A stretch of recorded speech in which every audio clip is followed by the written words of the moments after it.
इसके बाद हम बात करें, जैसे आपने बताया कि पोस्टिंग काफ़ी दूर आई थी आपकी पहली पोस्टिंग, और सारे ऑर्गेनाइजेशन जितने भी सेंट्रल गवर्नमेंट में पीएसयू में जो रहता है उनमें ये रहता है कि आपको एक टेन्योर तो बाहर निकाल के आना ही पड़ता है अदर स्टेट के अंदर।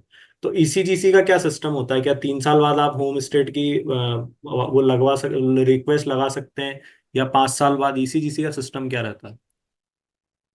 कोई system, there's no system in place. Like it depends if you have connections or whatever. I don't know, because I remember there was a senior, like he was very, he wanted to go to some his native place or something due to some reason, and he was in East Tirupur for around 5 years or something. And उस उनको 2 साल उनका request transfer मना कर करके then he was told कि आपको promotion के साथ we will send you to that place. Hmm. But again instead of that native place उसी स्टेट में कहीं दूसरा ब्रांच उनको दूर का थोड़ा दे दिया था। तो आई डोंट एसीजीसी का उतना system, there no not much system in place. तो हो सकता है आपको पहली पोस्टिंग आपके होम स्टेट में मिल जाए, हो सकता है आपको पहली पोस्टिंग साउथ में देके, दूसरी वेस्ट में देके, तीसरी कहीं और दे दे, फिर चौथी में मिले ना मिले कोई भरोसा नहीं है। बिकॉज कुछ लोगों को पहली बार में भी मिला है, कुछ लोगों को तो इवन मेरे बैच वालों का एक दो लोगों का रिक्वेस्ट ट्रांसफर कंसीडर हो गया। आई डोंट नो हाउ, तो दे गॉट एकदम, they were posted in Karur and all, and they got they were given postings in Faridabad and everything, जो कि मतलब उनके घर के काफी पास था। और कुछ और भी लोग थे जिनकी जेन्युइन प्रॉब्लम्स थी बट उनका नहीं कंसीडर हुआ। तो I don't know how that works. So these were kind of the reasons कि I thought कि like I was preparing for other exams. ECGC overall is a good organization, but कुछ चीज़ों का मतलब इस तरह का पोस्टिंग ट्रांसफर वगैरह में थोड़ी ट्रांसपेरेंसी कम लगती है मुझे, और थोड़ा सा उनका there's no fixed system at place. That's the issue. मतलब when I was there, so there was a talk कि there should be a transfer and posting policy in written, but it was not there. There was some old document from 70s or 80s that was non existent, उसमें कुछ ऐसा खास था नहीं। हम्म। तो I don't know, may be they improve on that और something. But हाँ, ये है कि the good part about it is कि रिमोट, बहुत रिमोट एरियाज में पोस्टिंग है ही नहीं, जैसे बैंक्स में होती हैं कि भी आपको एसबीआई पीओ बना के किसी दूर के किसी एग्जैक्ट ऑपोजिट एरिया के गाँव में भेज दिया जहाँ पे सर्वाइवल इश्यूज नहीं है। वैसी postings you will not get in ECGC, because ECGC have around 45-48 branches which are in export hubs. तो you will find industrial areas भी होंगे अगर थोड़े, जैसे मैं तो आई थिंक मेरे से रिमोट ब्रांचेस एक दो ही और ज्यादा होंगी जिनको तुम बोलो कि मतलब छोटा छोटी जगह है।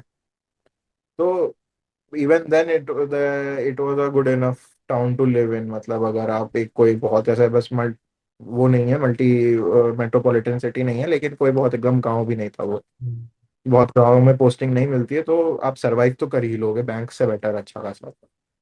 हाँ, और इसमें एक एडवांटेज ये भी रहता है, जैसे बैंकिंग के अंदर डेप्यूटेशन एक टर्म होता है, मतलब गवर्नमेंट गवर्नमेंट डिपार्टमेंट्स में तो वो एक ब्रांच से दूसरी ब्रांच बहुत जल्दी कई बार डेप्यूटेशन पे भेज देते हैं।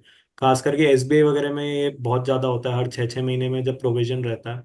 तो ये ईसीजीसी में और इन जैसी ऑर्गेनाइजेशन में पॉसिबल ही नहीं है कि आपको वो इतना जल्दी दूसरी ब्रांच में वो डेप्यूट। आपका वो अभी कुछ कुछ पूरे स्टेट में एक ही ब्रांच है, वो एक एक ही दो दिन ब्रांच के 4 दिन के डेप्यूटेशन के लिए वो आपको दूसरे स्टेट में कहाँ भेजेंगे वो। कहाँ भेजेंगे? वो एक बार आपको स्टार्टिंग में जो आपको मिल गई है जगह, आपको शुरू के 3-4 साल तो वहीं ही रहना है unless something extraordinary happens. Like something was like once what happened was कि there was a person in my batch, तो ये the branch he was posted in, उसमें गलती से उन्होंने 2 एक्स्ट्रा ऑफिसर्स पोस्ट कर दिए थे। उस that I don't remember the place, it was somewhere in Kerala. तो उसकी किस्मत अच्छी थी कि instead of those 2 senior officers that were posted there, he was transferred from there to Chennai. तो now he got a remote posting first and then from ही, because उनका extra लोग हो गए थे उनकी ब्रांच में, तो उसको मेट्रो सिटी में भेज दें and he was very happy in Chennai. तो हम्म। ये भी सब चीजें हो जाती हैं, तो इतना उसमें कोई इशू नहीं है। हम्म। तो थोड़ा वही मैं एज आई साइड की मतलब इसी में पोस्टिंग और ये सब चीजों में लक का बहुत रोल रहता है ऐसा मुझे लगा, हम्म। क्योंकि प्रोसीजर और ऐसा कुछ खास मुझे नहीं दिखा उसमें। हम्म। हाँ, मतलब मैं कुल मिला के समझ गया कि काफी सारी चीजें वहाँ का जो एचआरएम डिपार्टमेंट में उस वक्त किस तरीके के लोग बैठे हैं। हाँ, जैसे बैंकिंग में मोमेंटरी अमूमन चीज। होता है कि नया एमडी आता है, वो नई पॉलिसी लेके आता है अपनी, ईडी आता एग्जैक्टली है वो नया तो नया आता है, तो वो सारी चीजें वहां से डिपेंड करती है कि कैसा है। वो उस समय वो क्या सोच रहे हैं, उस समय क्या सिचुएशन है, क्या रिक्वायरमेंट्स है, उनको भी बहुत सारी चीजें ध्यान में रखनी रहती हैं। I don't have any negative comments about them, hmm. क्योंकि आई अंडरस्टैंड कि एक ऑर्गेनाइजेशन रन करना is a difficult thing to do, तो मतलब उनको भी उस समय बहुत सारी चीजें देखनी पड़ती होंगी। तो you hmm. Can't just say कि मतलब वो लोग जान के कुछ परेशान कर रहे हैं या कुछ है, लेकिन उनका हम्म। भी अपने कंस्ट्रेंट्स हैं, तो maybe because of that they are not able to give you a solution to your demands और something like that. So it is very much possible कि because of that they are not able to fulfill it.